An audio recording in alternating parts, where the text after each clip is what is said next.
Asbi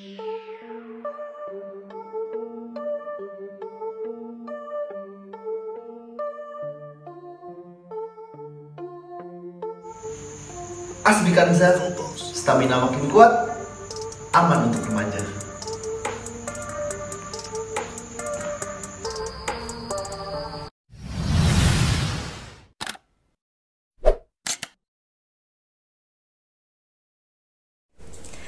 Salam Lestari. Halo Lor, kembali lagi di Dia Tomblok Channel. Masih bersama saya Dia dan Mas Bojo, Mas Alex Puji Winarto.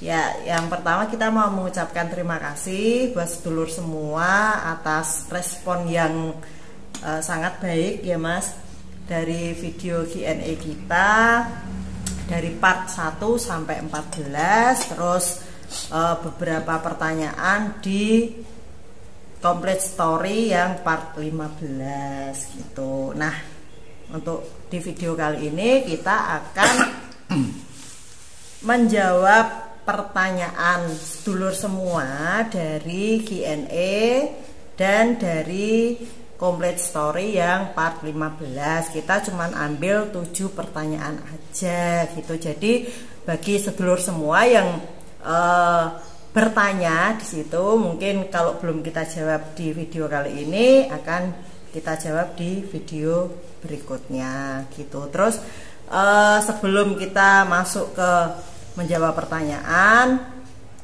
kita mau menyampaikan bahwa complete story sementara kita berhentikan dulu, belum bisa kita lanjutkan karena Mas Alex butuh cooling down dulu karena emosionalnya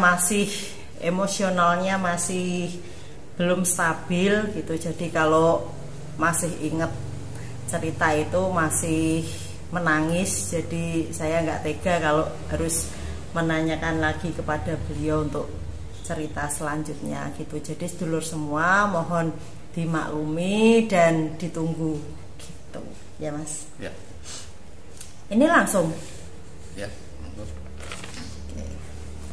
Ini pertanyaan yang dari Q&A dulu.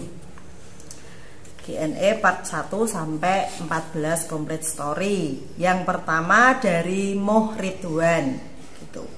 Pertanyaannya, Pak Alex mau nanya, bagaimana reaksi Budia tahu cerita tentang cinta segitiga itu? Apakah cemburu?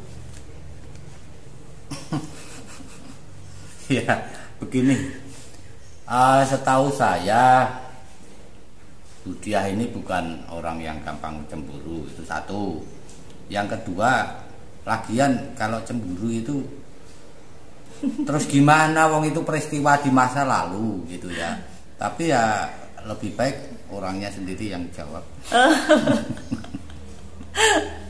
Jadi sedulur semua itu asal tahu saja, saya itu tidak pernah cemburu terhadap masa lalunya beliau gitu. Kadang ya gasak-gasak itu apa sih Mas? Saling meledek ya. Kalau ledek kan ya kadang tapi nggak pernah betul-betul ini kok. Betul-betul masuk di hati cemburu gitu. Lagi pula apa sih gunanya gitu, itu kan sudah masa lalu gitu. Jadi saya menerima beliaunya ini apa adanya, kalau enggak ya saya enggak mau lah. Apakah apa adanya atau ala kadarnya? Ala kadarnya. Gitu. Terus yang kedua dari Atifah Putri. Pak Alex kan bisa meditasi. Pernah tidak mencoba berkomunikasi dengan teman-teman Pak Alex? Dengan begitu kan Pak Alex bisa tahu kejadian sesungguhnya. Bagaimana jasad Pak Iqbal hilang, bagaimana Pak Gagah tidak sampai ke desa gitu. Terima kasih Pak Alex dan Budiah. Ya, jadi saya bertemu seorang pendeta ya di vihara, di salah satu vihara, namanya almarhum Li Hui yang namanya itu. Kemudian kami berbincang-bincang, kemudian saya diajarin meditasi. Yang terutama dari meditasi itu adalah self healing, jadi menyembuhkan trauma tertentu. Karena pada saat itu seperti beberapa kali diceritakan beberapa teman pendaki dan teman kos kan, kadang-kadang saya itu kayak orang depresi, dan memang depresi. Jadi kadang-kadang hujan-hujan itu saya keluar bawa parang untuk ke pinggir sungai, kemudian membabat alang-alang. Ketika ditanya, "Lu kamu ngapain?" "Aku mau mencari teman saya," gitu ya. Nah, itu tujuan pertamanya itu. Setelah belajar cukup lama, akhirnya saya menemukan bahwa meditasi ini dipakai juga untuk mencoba mencari tahu. Dan memang saya pakai. Jadi dalam 7 kali pencarian itu, karena saya tidak mungkin secara fisik bisa sampai ke lokasi jatuhnya teman, saya pakai meditasi.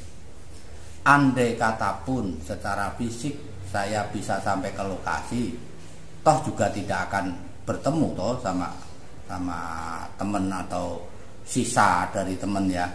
Karena apa? Karena di tempat itu kan sudah dicari puluhan bahkan mungkin ratusan kali oleh banyak sekali orang ya. Jadi bisanya pakai meditasi. Kalau pertanyaannya apakah dari meditasi itu tidak ada jawaban? Ada. Bahkan yang terakhir ketika saya napak tilas ke Limpak Tebus, ada komunikasi ya. Cuman pertanyaannya begini, apakah apa yang dilihat dari sebuah meditasi itu sebuah kebenaran? Ini kan saya tidak bisa kemudian langsung menyatakan bahwa saya melihat meditasi, melalui meditasi yang terjadi adalah begini. Nggak bisa sebegitunya. Karena apa? Karena ini berkaitan dengan takdir seseorang, dan takdir itu kan hanya diketahui Tuhan toh. Jadi untuk bisa menyampaikan, idealnya ditemukan sisa gitu ya, sehingga meditasi itu bisa menjadi semacam tuntunan atau patokan. Oh, aku harus mencarinya ke sini. Oh, aku harus begini dan sebagainya ya. Tapi tidak bisa berdasarkan meditasi lalu kita membuat kesimpulan, itu terlalu gegabah, dan ini akan menyangkut perasaan banyak orang termasuk keluarga korban. Apakah keluarga korban saya beritahu hasil dari meditasi? Sebagian iya. Saya harus melihat juga kesiapan dari keluarga korban tersebut, satu. Yang kedua, porsi yang saya berikan juga tidak bisa semuanya yang saya lihat gitu. Makanya saya bilang ini belum final. Saya masih harus melakukan upaya meditatif lagi. Kalau hasilnya tetap sama, ya asumsi saya itulah yang terjadi gitu. Mas, pernah enggak setelah jenengan meditasi bisa berkomunikasi, jenengan kan pasti tahulah ya, walaupun itu tidak jenengan sampaikan kan gitu. Aku kan juga nggak jenengan ceritain kan. Yeah. Lah itu setelah tahu gitu menambah kesedihan apa jadi lebih tenang? Oh ternyata ceritanya begitu gitu. Menambah kesedihan. Malah menambah kesedihan. Ya. Jadi ringkasnya begini, yang bisa saya sampaikan tok lo ya.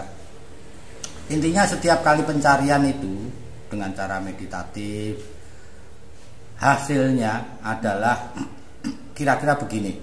Kamu itu sudah kami bebaskan. Kamu itu sudah selamat. Tapi kalau kamu kesini terus, ini ceritanya jadi beda. Kalau orang Jawa seperti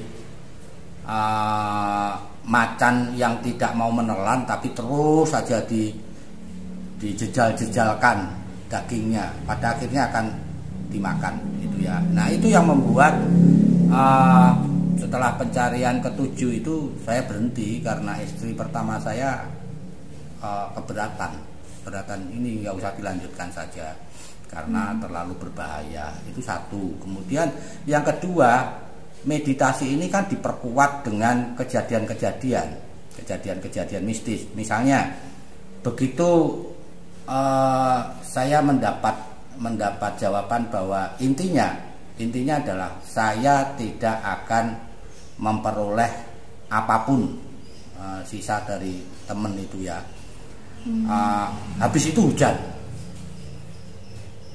hujan dan ketika saya mencoba menerobos hujan ini, yang terjadi angin. Nah semacam itu, angin yang keras sekali yang pada akhirnya membuat saya berhenti. Kemudian berpikir, lah ini kalau saya lanjutkan apalagi.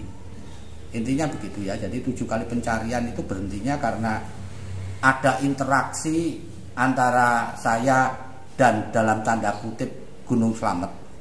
Tapi interaksinya ini negatif, bukan positif gitu.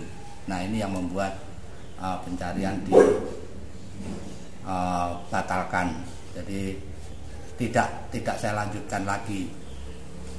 Gitu kira-kira. Itu kan ini ya Mas, berkomunikasi dengan mungkin yang ada di sana. Nah pernah nggak maksudnya berkomunikasinya itu dengan arwahnya Mas Gagah sama Mas Iqbal gitu? Nah ini menarik ini pertanyaan. Sebagai seorang pelaku meditasi, saya justru mau tanya, apakah kamu yakin bahwa arwah itu bisa dihubungi? Ya mungkin. Saya saja tidak yakin. Yang muncul nanti adalah jin yang mengaku sebagai arwah gitu. Kalau arwah itu sudah kayak kalau kita berteriak itu suara kita sudah bablas gitu, tidak ada sautan gitu. Terutama setelah 40 hari kematian itu kita sudah nggak bisa dapat reply atau jawaban apapun. Kalau ada yang menjawab itu berarti jin. Selama ini begitu. Lah ngapain saya ngurusi jin? Ya enggak kan, aku kan juga orang awam gitu loh Mas, ya, dalam ya. hal itu kan aku juga masih belajar gitu, siapa tahu gitu kan. Kan ada toh apa namanya kayak paranormal gitu kan, bisa berkomunikasi dengan arwah dan lain sebagainya, tahu kejadian kematiannya kenapa dan lain sebagainya gitu loh. Lah kan makanya tak tanyain ke jenengan gitu, apa pernah mencoba berkomunikasi dengan arwah teman-teman yang jenengan gitu? Ya ketika awal-awal itu pernah, tapi tidak dijawab ya. Jadi waktu di rumah sakit pun saya pakai itu doa, belum meditasi ya, karena waktu itu saya belum belajar, tapi nggak ada jawaban. Jadi baik melalui hati ataupun melalui mimpi tidak pernah ada jawaban. Jadi misalnya, Gagah kamu tuh ada di mana toh, ngomong supaya ini tim SAR bisa menemukan. Itu nggak bisa toh. Dan tim SAR itu kan pada hari-hari terakhir itu kan mencium bau mayat ya, tetapi tidak ada wujudnya. Jadi hanya bau-bau tok, keras, tapi tidak ada wujudnya. Kalau tidak salah peristiwa semacam ini juga sering terjadi di gunung yang lain dalam kecelakaan gunung. Ingat cerita Mas Junaidi waktu mendaki ke Welirang dulu ya toh. Pencarian korban yang mendaki Welirang kan juga begitu. Mereka sempat membaui tapi wujudnya nggak ada.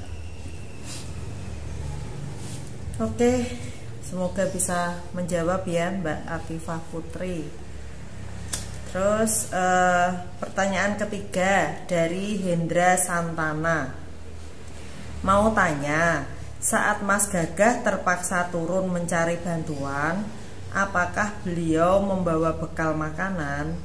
Kalau tidak, Kalau tidak membawa, apakah beliau terpaksa makan daun-daunan dan umbi-umbian? Ya, itu ada di complete story part berapa itu ya, yang kami sudah habis makanan itu. Jadi makanan benar-benar habis. 7 apa? 7 Ya, apa sih? jadi 8. itu hari ketiga mungkin, hari ketiga pendakian lah. Jadi naik, ya, jadi sisa bekal saya karena Gagah ini tidak bisa, bukan hanya tidak mau ya, dia sebenarnya mau, tetapi kalau dia mencoba makan dia muntah. Jadi niatnya ada untuk mempertahankan hidup, tetapi karena tidak terbiasa akhirnya dia malah muntah. Nah, karena itu saya putuskan saya aja ya makan daun-daunan dan sebagainya, kemudian sisa makanan saya berikan ke Gagah karena itu yang bisa saya bantukan buat dia. Nah, ketika pergi tentu saja dia sudah sama sekali kami sudah untuk ukuran normal berarti tidak makan gitu ya. Jadi hanya bertahan dengan makan daun-daunan, umbi-umbian dan sebagainya ya, tanaman hutan itu ya. Itu toh. Nah, apakah sepanjang perjalanan dia sempat makan tanaman hutan? Saya kurang tahu, tapi ada kemungkinan dia mencoba karena keterpaksaan, dan kalau mencoba dugaan saya adalah daun itu. Soalnya kalau umbi itu lebih susah mencarinya, lebih rawan, juga lebih susah mengenali beracun tidaknya. Sudah. Pertanyaan keempat masih dari kolom komentar Q&A part 1 sampai 14. Ini dari Tri Mulyaningsih. Pak D. Alek, berapa lama waktu yang diperlukan untuk proses pemulihan trauma yang Pak D alami? Apa saja kegiatan yang Pak D lakukan selama pemulihan? Salam kenal untuk keluarga, semoga sehat selalu. Jadi sebenarnya meskipun saya sudah mendaki ratusan kali, itu kalau diringkas pendakian ratusan kali itu masih belum apa-apa dengan sekali pendakian di Gunung Slamet. Gitu. Jadi saya tersesat di hutan sudah sering kali, bahkan dengan sengaja pernah juga mendaki Gunung Ungaran, tetapi dari objek wisata Semirang tanpa rute di situ dulu nggak ada rutenya ya. Sampai sekarang pun juga nggak ada rutenya, dan itu harus mendaki satu gunung dulu tanpa rute, turun lagi sampai ke dasar lembah yang ada jurangnya, dari situ naik lagi, ada 3 berarti sampai 3 gunung sampai puncak. Gitu. Jadi kalau soal menerabas hutan, bertemu binatang, ketemu jin gitu ya, itu berkali-kali, tetapi tidak pernah seperti di Gunung Slamet, karena di Gunung Slamet itu semua yang saya alami di pendakian-pendakian itu terjadi pada satu gunung itu loh. Jadi persoalannya itu gitu. Jadi saya dulu selalu beranggapan bahwa saya menjadi seperti yang sekarang itu juga karena pendakian yang bermusibah di Gunung Slamet itu. Nah, pada sisi lain trauma yang ditimbulkan itu banyak, bukan hanya kehilangan teman. Jadi yang sederhana saja, misalnya setelah peristiwa itu saya tidak suka berada di keramaian. Itu sampai sekarang. Sampai sekarang saya tidak suka acara yang terlalu ramai, banyak orang, itu akan menimbulkan rasa panikan. Jadi saya akan panik. Tapi kalau saya disuruh tinggal di hutan, berapa bulan saya suka-suka saja. Tapi kalau di keramaian itu masih ya kayak binatang liar itulah. Kalau ada di tempat yang ini rame kan kayak bingung ya. Kayak itu ya, kayak film Tarzan itu yang Ya mirip ya kan, Tarzannya terus ke kota itu loh. Mirip film itu ya. Kemudian yang sudah hilang, banyak juga trauma yang sudah hilang. Menyeberang, saya bisa menyeberang jalan itu baru berapa tahun ya, sejak saya punya anak itu 7 tahunan ya, sekitar 7 tahun. Jadi tadinya kalau ada jalanan yang ramai kendaraan, saya nggak berani nyebrang. Jadi kalau misalnya saya sendirian mau nyebrang, maka yang terjadi adalah saya menunggu orang lain menyeberang, kenal tidak kenal saya pegang tangannya, saya ikut. Saya bilang numpang ikut nyebrang. Ya mungkin menjadi lucu bagi aneh dia gitu ya, menurut, jadi aneh. Orangnya itu. Tapi itu yang terjadi. Nah, itu hilangnya karena saya punya anak kecil. Akhirnya saya lawan sendiri dan berhasil ya. Iya. Relatif berhasil lah sekarang. Tapi kalau itu terlalu ramai juga saya pasti bingung. Harus menggandeng. Iya, terus ini trauma punya sahabat yang sangat dekat. Sejak saya kehilangan almarhum Iqbal itu saya nggak pernah punya, karena kalau teman akrab banyak ya, teman akrab itu kan secara sosial itu kan sering disebut sahabat, aku sahabatan sama dia. Kalau yang seperti itu tok punya banyak. Tapi kalau yang sahabat sebenarnya, artinya begini loh, nek sahabat sebenarnya itu, misalnya temen ini harus sakit, mau nggak gantiin? Kalau mau gantiin, nah itu sahabat gitu. Kalau aku dipukul orang misalnya, terasa sakit, dia itu ikut sakit nggak dan berani melakukan apapun untuk membela aku, nah itu sahabat. Itu saya hanya punya satu kali itu. Dan ada ketakutan apabila saya bersahabat dengan orang terlalu dalam, maka bisa terjadi saya justru kehilangan. Itu juga sampai sekarang. Jadi kalau teman dekat saya punya banyak, tapi sahabat belum bisa. Terus trauma terhadap peristiwa itu Berapa lama penyembuhan? masih sampai sekarang. Jadi kalau saya ingat teman ya pasti menangis pasti.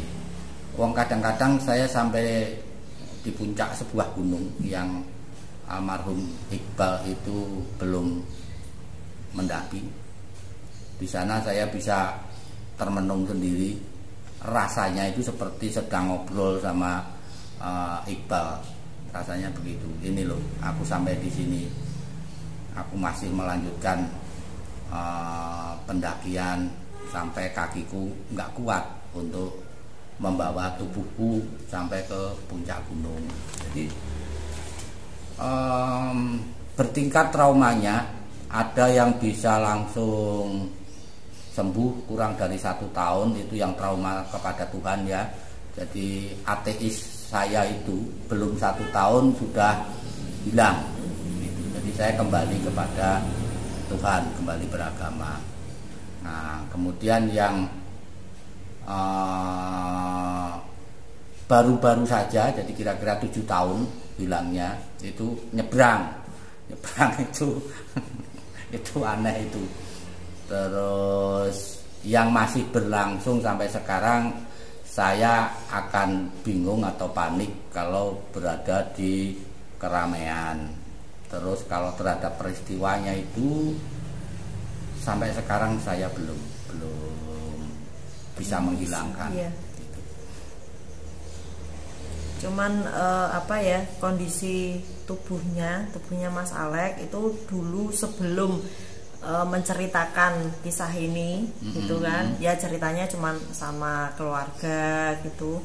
Nah, sebelum menceritakan kepada banyak orang, itu setiap Januari tanggal 5 sampai tanggal 19-20-an itu beliau pasti sakit. Nah, yang tahun ini itu ya agak ngedrop tapi enggak terlalu, cuman beberapa hari aja gitu.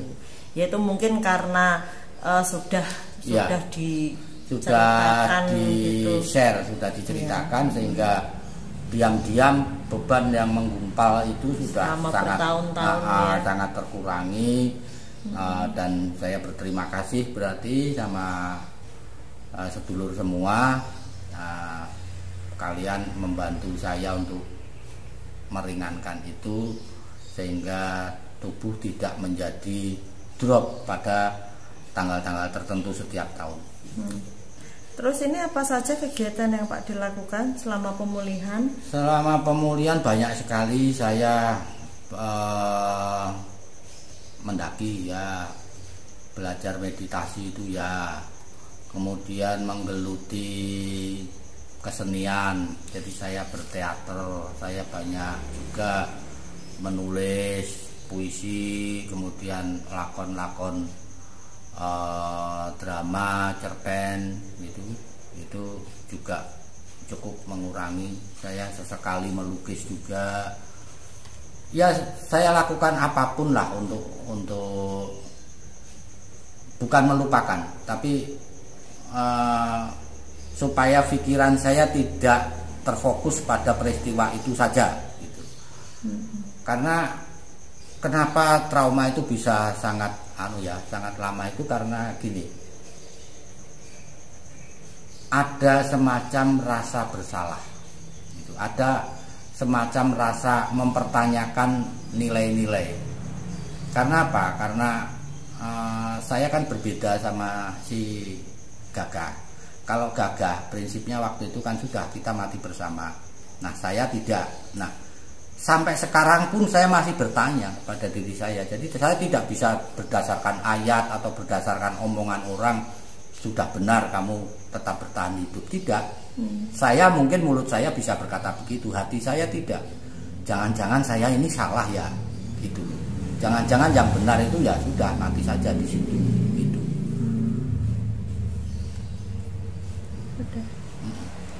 Salam kenal juga dari keluarga kita buat Mbak Tri Mulyaningsih. Terima kasih. Oke, pertanyaan terakhir yang dari Q&A. Ini pertanyaan kelima dari Wulandari. Salam Lestari. Mohon maaf mau tanya, apa Pak D jadi mencari temannya lagi? Bagaimana dengan kondisi Pak D? Apakah memungkinkan? Dan jadikah sama channel sebelah atau bersama Budiah? Maaf pertanyaan saya banyak, terima kasih. Ya, kalau begitu jawabnya satu-satu. Ya, yang pertama dulu, apa Pak D jadi mencari temannya lagi? Jadi, kalau itu sih sudah niat ya, tetapi kemungkinan besar ini menjadi pencarian yang terakhir. Karena apa? Karena fisik saya memang sudah tidak kuat. Kalau saya bermeditasi dari rumah, itu kategorinya bukan pencarian. Yang disebut pencarian adalah saya berarti berada di hutan, gitu, di hutan Gunung Slamet. Bahkan di posko aja atau di base camp itu bukan pencarian. Saya berarti harus ada di rimba yang mungkin akan dilalui atau dekat dengan yang dilalui Gagah, kan begitu logikanya. Nah, baru di sana karena tidak mungkin kan saya menyisir hutan terus sampai berbulan-bulan. Di situ saya meditasi. Nah, itu pun rasanya hanya bisa sekali lagi gitu. Bagaimana dengan kondisi Pak D? Apakah memungkinkan? Nah, itu yang agak susah karena beberapa waktu yang lalu tanpa sengaja saya mencederai pinggang saya sendiri sebelah sini. Jadi saya lupa kalau saya itu sudah agak berumur. Jadi saya ngangkat ember pada posisi tertentu itu ketarik ini sampai sekarang belum sembuh. Jadi ini juga akan menghambat, tetapi tidak akan membatalkan. Saya tetap akan mencari dengan berjalan tentu saja lebih pelan. Kalau sudah masuk hutan di Gunung Slamet itu sebenarnya kalau cuma pinggang sakit itu tidak ada masalah, kan sama saja nggak bisa jalan soalnya. Jadi harus merangkak, harus merayap, itu saya kira kurang relevan. Yang susah itu karena saya harus berjalan sampai pada jarak dan ketinggian tertentu, dan itu cukup dekat dengan lokasi tempat Iqbal jatuh. Nah ini cukup jauh itu. Kalau lewat Gunung Malang itu berarti ke kiri itu. Pos 3 Gunung Malang itu, lalu dari pos 3 itu saya harus ke kiri, menerabas hutan ke kiri, menuruni dua lembah dengan jurang itu, baru saya sampai ke Sungai Lemberang begitu. Mungkin saya tidak bisa turun sampai 2 jurang, tapi kalau sampai 1 jurang, jurang pertama dari Gunung Malang saya kira bisa, dan itu cukup dekat. Jadi hanya terpaut 1 bukit. Jangankan terpaut 1 punggungan ya, kita terpaut 2 punggungan aja, gedruwonya sana sudah bereaksi kan. Itu waktu naik sama istri ini ke sana. Itu belum sampai pos 3. Itu malah sebelum pos 3. Jadi baru masuk kawasan tertentu itu sudah ada reaksi dari sana. Nah, adanya reaksi ini justru memicu saya untuk menjadi lebih antusias lagi gitu loh. Ya. Dan jadikah sama channel sebelah untuk pencarian itu? Jadi begini, kami terutama saya ya, itu ada pada posisi sebagai korban. Kalau saya sebagai korban dan saya harus terlalu minta tolong pada orang, saya nyun sewu ya, maaf, saya malu gitu. Malunya kenapa? Karena saya nggak kuat bayar. Saya tidak bisa lagi membiayai 1 tim untuk mencari. Karena apa? Karena itu sudah dilakukan ratusan kali dan tidak berhasil. Sementara hasil dari meditasi saya cenderung negatif.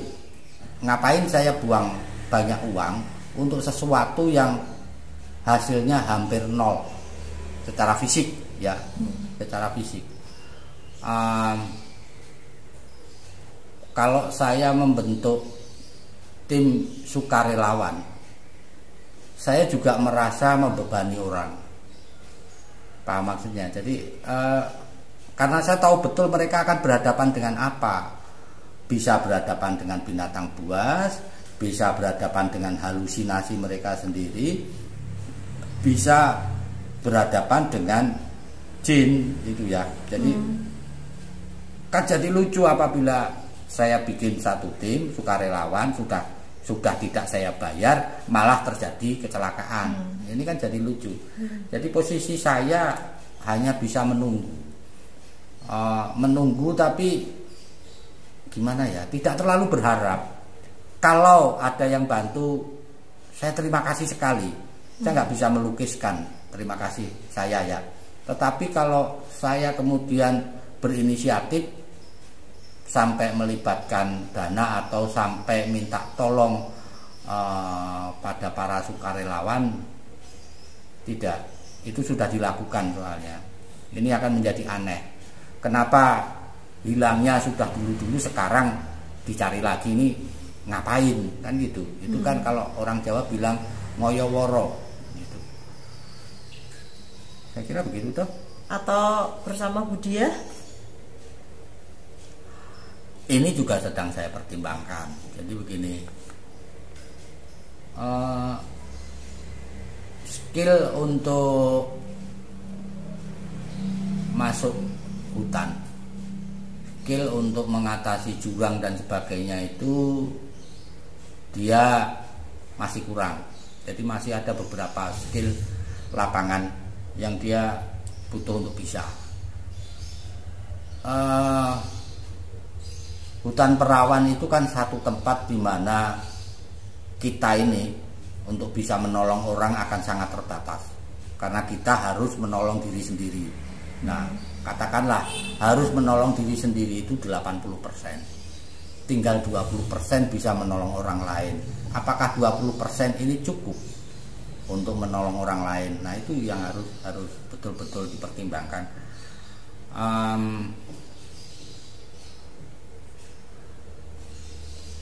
Untuk memberi gambaran lebih jelas gini deh.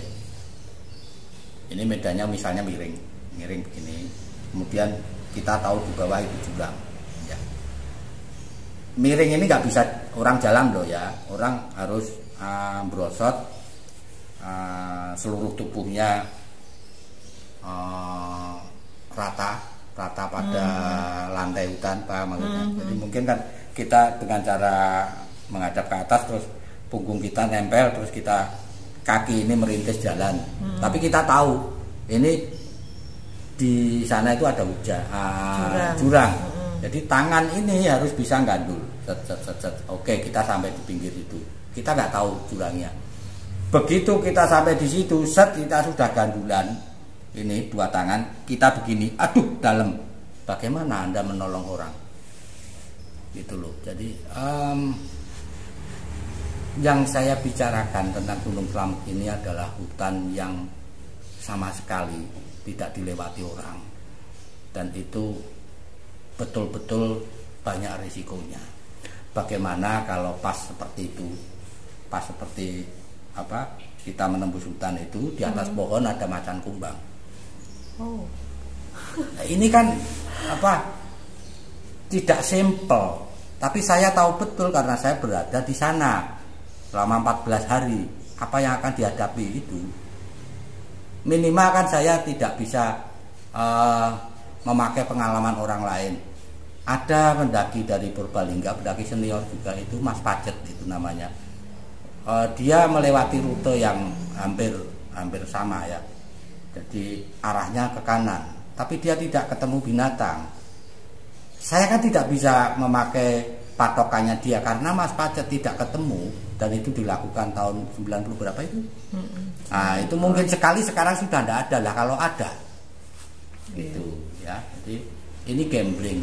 Jadi untuk mengajak Budiah pun sekarang sedang saya pertimbangkan, tetapi saya akan tetap mencari. Gitu. Jadi kalau soal dengan channel yang lain itu saya hanya bisa menunggu. Kalau mereka mau bantu monggo. Kayaknya kemarin juga ada toh channel dari luar Jawa. Iya. Jadi ada yang DM saya itu dari channel sebelah lah gitu. Jadi tapi bukan sebelah yang bukan yang itu lagi, ya. Dari luar ini kok, luar Jawa kok. Gitu. Itu mau coba bantu buat menerawang, siapa tahu kan tahu keberadaan teman-teman yang jenengan gitu loh. Nah, itu minta nama lengkap sama nama bapak gitu loh, bin siapa, mau diterawang gitu. Itu cuman aku kan masih bertanya ke keluarganya Mas Gagah sama Mas Iqbal itu untuk nama lengkap sama binnya itu gitu. Nanti kalau ini saya kirim ke sana, siapa tahu bisa membantu. Ya. Jadi intinya kami terbuka terhadap bantuan, tetapi kami tidak bisa membalas apapun terhadap kebaikan yang diberikan, dan kami juga tidak berharap terlalu banyak kok gitu ya. Jadi harus jadi sama si A si B itu enggak. Oke, selesai untuk yang pertanyaan di kolom komentar Q&A Complete Story part 1 sampai 14. Nah, ini di kolom komentar yang Complete Story yang part 15. Ini kita cuman ambil 2 aja Mas gitu. Yang lain di video selanjutnya. Itu yang pertama dari Chandra Gaming. Secantik apa sih gadis itu Pak D sampai 2 sahabat mencintainya? Yang aku salut, meskipun mencintai orang yang sama tapi tidak bermusuhan. Jarang loh ada orang kayak gitu. Memang Pak Ade sama Pak Iqbal luar biasa, orang-orang pilihan Tuhan yang menjalankan perannya masing-masing. Salut. Saya jawab yang terakhir dulu ya. Saya pikir semua orang adalah pilihan Tuhan, sebab kalau tidak mereka tidak lahir ke bumi kan. Jadi saya dan Iqbal juga gagah itu manusia biasa. Justru karena manusia biasa, kisah ini kan menjadi menarik. Jadi bagaimana katakanlah tiga ekor tikus ya. Saya sering merasa seperti itu.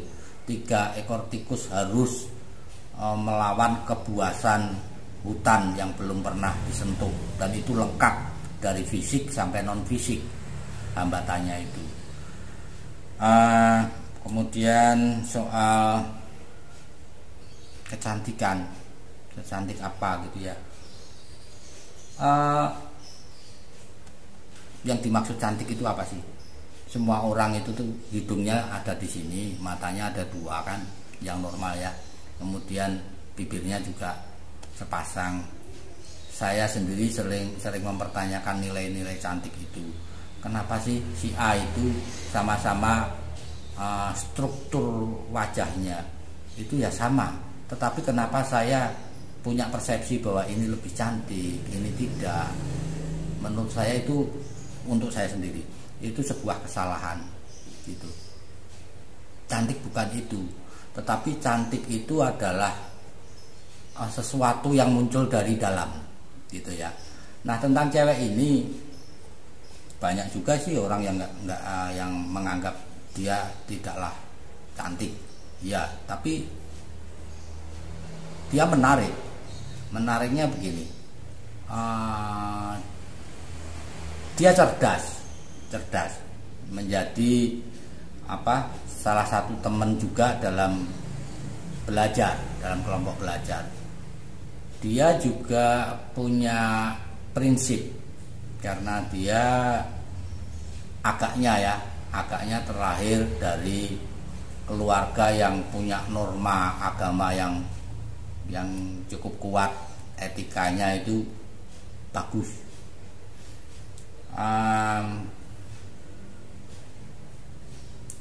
Ya saya kira itu dia teman yang menyenangkan, teman yang sangat menyenangkan, dan temannya banyak.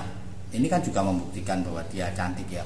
Tapi kalau cantik itu adalah menurut kata orang, ya dia biasa aja sebenarnya, biasa, sama seperti orang lain. Yang membedakan itu karakternya, saya kira begitu. Kalau saya ditanya, oke, kalau pakai kriteria karakternya secantik apa? Ya kalau tidak, karakternya tidak menarik, saya kira Iqbal yang idealis tidak akan jatuh cinta sama dia gitu. Jadi gampangnya begitu. Terus apa lagi? Kok maksudnya mencintai orang yang sama tapi masih bisa akur gitu loh. Kan jarang loh sekarang itu kayak gitu, mesti bermusuhan loh. Sahabat aja kalau mencintai orang yang sama itu pasti agak renggang kan hubungannya. Nah, itu menurutku justru aneh. Saya nggak tahu pendapat orang, tapi kalau saya pendapat tentang cinta itu kan sebenarnya Tuhan menciptakan manusia berpasang-pasang, tujuannya adalah supaya mereka beranak pinak. Maaf ya, jangan tersinggung, ini pendapat pribadi. Mereka ini supaya beranak pinak, memenuhi bumi, mengelola bumi, kan seperti itu. Yang saya tangkap itu begitu. Nah, supaya ini tidak terjadi chaos, orang rebutan, maka diaturlah yang namanya dengan agama dan sebagainya, dan ada cinta gitu. Ada cinta itu sebenarnya supaya menyaring orang tidak seperti binatang ya, pokoknya karena kita diperintah berkembang biak, aku pengen berkembang biak deh sama kamu, kacau nanti. Nah, ada cinta, nah seperti itu. Jadi cinta ini sebenarnya acak, taruhlah begini, saya tidak ketemu Budiah, itu apa saya bisa mencintai Budiah? Kan tidak bisa, gitu. Jadi kalau cinta itu sebenarnya bukan sesuatu yang apa ya? Cinta itu sakral, memang ya, karena ini akan menimbulkan satu etika, menimbulkan satu komitmen dan sebagainya, ya sakral. Tetapi sebenarnya ini tumbuhnya itu acak. Jadi rayuan seperti kau dilahirkan untukku, aku untukmu, itu gombal semua. Gitu. Kok kau dilahirkan untukku lah, kalau yang satu itu ada di Jepang, yang satu ada di Zimbabwe dan tidak pernah ketemu, nah bagaimana mungkin, kan gitu. Tidak ada. Cinta itu ditakdirkan Tuhan bahwa kamu harus ketemu orang ini, itu tidak. Menurut saya itu rayuan gombal saja, gitu. Nah, kalau ini hanya sekedar fenomena acak cinta ini, kenapa kita sampai berkelahi, kan gitu. Bagi saya ini menjadi tidak layak, gitu. Gitu ya. Mungkin pemikirannya soal cinta itu beda sama dunia. Ya sudahlah, aku dilahirkan untukmu. Bohong. Oke, pertanyaan kedua dari Sapta Arga. Saya jadi penasaran terhadap cewek itu. Apa Pak D menceritakan kondisi Iqbal yang sangat mencintainya, bahkan di ujung ajalnya? Kenapa tidak menjawab iya, meskipun itu bohong, demi ketentraman roh almarhum dan perasaan Pak D? Maaf, menurut saya cewek itu sungguh egois. Beruntung Pak D memutus cintanya, sekarang malah dapat Budiah. Saya salut sama Budiah yang sering ikut menangis selama complete story. Artinya punya empati. Saya emang nangisan. Mas siapa ini? Sapta Arga. Gini ya, Mas Sapta, ini saya harus agak hati-hati menjawabnya, karena ini menyangkut orang lain soalnya.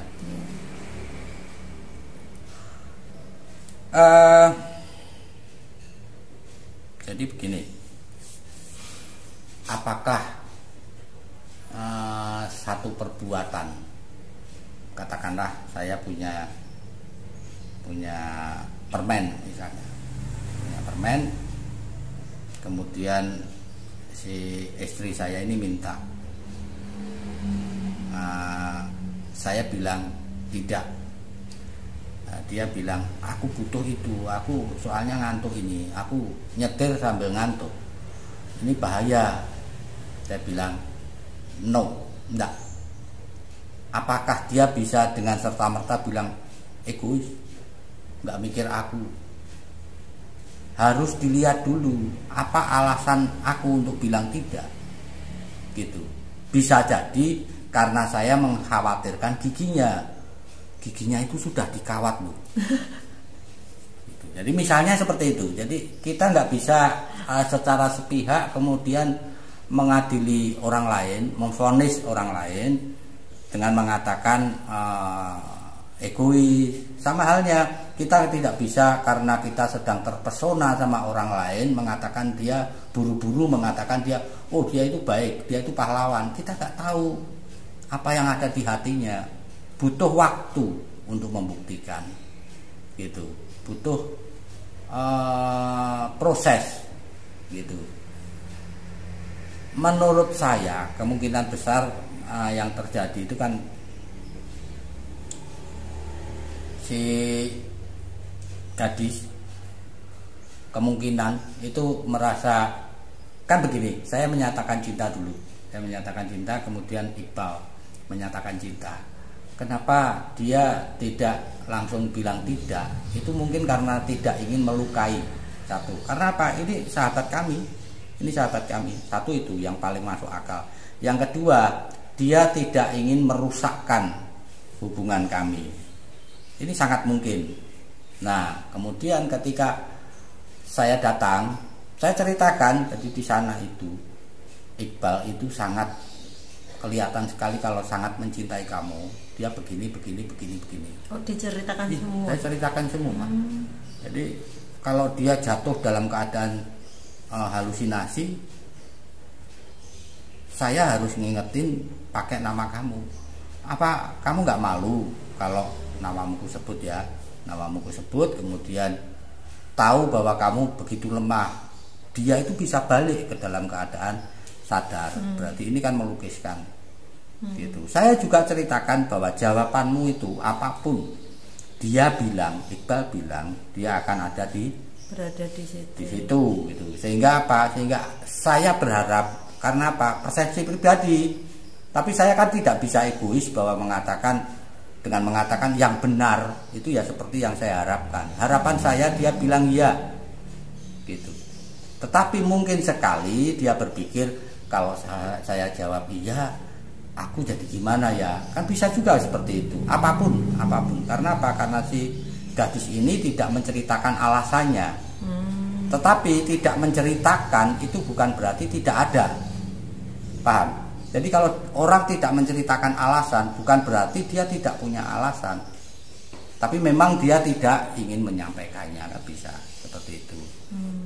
Dan hal lain yang memperkuat itu adalah bahwa si gadis ini sempat lama sekali melajang. Jadi bandingannya adalah saya sudah punya anak kedua, berarti saya menikah itu kira-kira sudah 8 tahun. Dia belum menikah. Jadi kami ketemu di angkot, lalu saya sapa, loh, nah, sempat ngobrol. Jadi ngobrol itu intinya menanyakan, kamu sekarang berapa anakmu? Saya belum menikah. Loh, ngapain? Aku aja punya anak sudah 2. Gitu. Kenapa tidak melanjutkan hidup saja? Aku nggak tahu karena itu pertemuan terakhir ya. Setelah itu berapa tahun kemudian dia menikah itu saya nggak tahu. Tapi yang jelas sekarang dia sudah menikah. Nah, apakah dia tidak punya alasan untuk melajang? Kan mungkin sekali dia juga harus menghadapi traumanya sendiri. Artinya kalau dia punya trauma sendiri, dia punya empati. Gitu. Jadi dia pasti juga punya konflik. Tetapi konflik ini tidak dibagikan ke saya. Dan menurut saya pilihan untuk tidak bercerita pada saya itu juga sah-sah saja. Barangkali dia tidak ingin menambah pikiran saya gitu. Tetapi ketika saya putuskan untuk berhenti mencintainya, saya ajak pacar penggantinya. Pacar penggantinya itu ibunya Garuda. Jadi saya datang bersama si ibunya Garuda, waktu itu masih pacaran awal. Jadi saya kenalkan ini, saya sekarang sama ini, dan dia bilang ya sudah, intinya titip ya, jangan disakiti, dijaga yang baik dan sebagainya. Jadi secara umum saya bilang si gadis ini karakternya baik. Gitu. Oke, mau ditambah lagi Mas, tambah satu lagi ya. Boleh. Jadi 3 ya, yang dari Kompleks Story 15. Ini dari Bang Don, Sulawesi Tenggara. Mantap Bang Alek. Memang ciri-ciri orang mendekati ajal itu apabila karena sakit, kebanyakan fenomena yang ada selalu sehat dulu, tahu-tahu langsung pergi kembali menghadap Tuhan tanpa diduga. Pertanyaan saya adalah, mengapa sepatu Mas Iqbal bisa Bang Alek temukan? Sementara cerita sebelumnya katanya ada makhluk besar yang menggotong jenazah Iqbal, ditembak pakai senjata malah terbang dan terlihat tembus peluru makhluk itu. Logikanya, bagaimana bisa Bang Alek dapat sepatunya Mas Iqbal, sementara jenazahnya gak diketahui sampai sekarang? Paham kan maksud saya? Ada yang terpotong ini ceritanya, mohon dijelaskan di part selanjutnya gitu. Ya, itu sudah ada sebenarnya di Garuda Channel, atau mungkin juga sudah pernah ngomong ya. Kayaknya sudah yang di part ini. Jadi begini, Bang Don, yang dijumpai tim SAR itu, dan itu sudah dikomentari juga kalau nggak salah di Garuda Channel, itu ada tim SAR-nya sendiri kalau nggak salah, atau keluarganya ya, atau adiknya atau apanya gitu ya, tapi berkomentar membenarkan peristiwa itu. Jadi yang dijumpai tim SAR itu adalah makhluk yang tinggi besar, berbulu, terbang, menggendong jenazah almarhum Iqbal telanjang. Jadi yang digendong itu jenazah yang ditelanjangi, persis seperti menimang bayi. Jadi begini, jadi ada ininya. Nah itu ditembak dan sebagainya, tembus. Itu juga yang membuat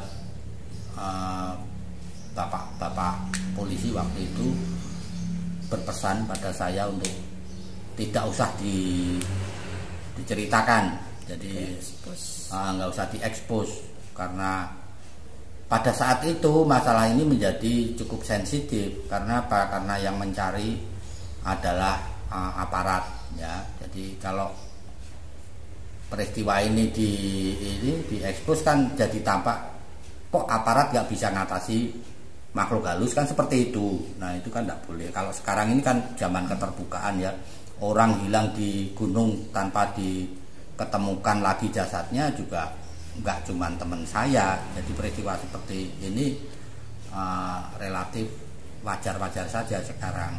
Jadi sekali lagi, yang dijumpai tim SAR itu adalah makhluk setinggi 2 meter atau lebih, itu berbulu, menggendong, terbang, tapi telanjang. Nah cuman soal telanjang ini yang saya harus dengan jujur menyampaikan, ini bukan pasti berarti bahwa dia ditelanjangi makhluk itu gitu. Jadi salah satu yang dibahas ketika saya sudah berada di rumah sakit itu kan, saya diajak ngobrol sama beberapa dokter ya. Temanya salah satunya begini, apakah ketika saya tinggalkan Iqbal itu sudah benar-benar meninggal gitu. Dan dengan ciri-ciri yang saya sebutkan, mereka menyimpulkan bahwa itu mati suri gitu. Misalnya di pupil matanya yang saya lihat waktu itu mengecil. Nah itu ciri-ciri mati suri. Kalau sudah mati malah itu membesar kan gitu. Tapi waktu itu kan saya tidak tahu. Nah bisa juga yang terjadi kan, dia mati suri kemudian bangun. Nah bangun, udaranya makin buruk, pada tahap lanjut hipotermia itu kan dia pasti kepanasan. Jadi kemungkinan dengan susah payah dia lepas bajunya, justru itu yang membuat dia meninggal gitu. Jadi ada banyak misteri yang perlu terpecahkan, tetapi saya berusaha apapun yang saya ketahui, yang saya alami, saya sampaikan supaya orang tidak menduga-duga secara terlalu melebar gitulah gitu. Ini soal telanjang itu bisa juga dijelaskan secara medis, karena kalau dokter kan pasti lebih pintar dari saya. Jadi saya juga lebih percaya pada para dokter ini. Kalau saya percaya pada para dokter ini, berarti konsekuensinya semua baju termasuk celana dalam, Bang Don, dan otomatis sepatu dan kaosnya dia lepas sendiri. Kemudian dia meninggal. Nah setelah meninggal kemudian dia mungkin ditemu makhluk lain itu. Berarti kan sepatunya itu bisa jenengan bawa lagi setelah rekonstruksi itu kan ya, nah, jadi, itu juga sudah diumum di part 15. Sepatunya itu ketemu pada waktu rekonstruksi. Dan itu ada juga yang membingungkan. Karena apa? Karena tasnya Gagah itu yang merah itu juga ketemu di situ. Gitu. Tetapi saya tidak bisa dibilang bohong. Karena apa? Karena waktu Gagah mau pergi itu saya foto. Gagah dengan mencangklong tas merah itu saya foto. Iqbal jatuh, tempatnya saya foto, Iqbalnya saya foto, ada semua itu. Cuman saya nggak bisa memiliki itu. Gitu ya. Jadi kok tasnya dicangklong Gagah tapi ketemu di situ. Gitu loh ya. Jadi banyak jadi banyak masih banyak yang belum terpecahkan.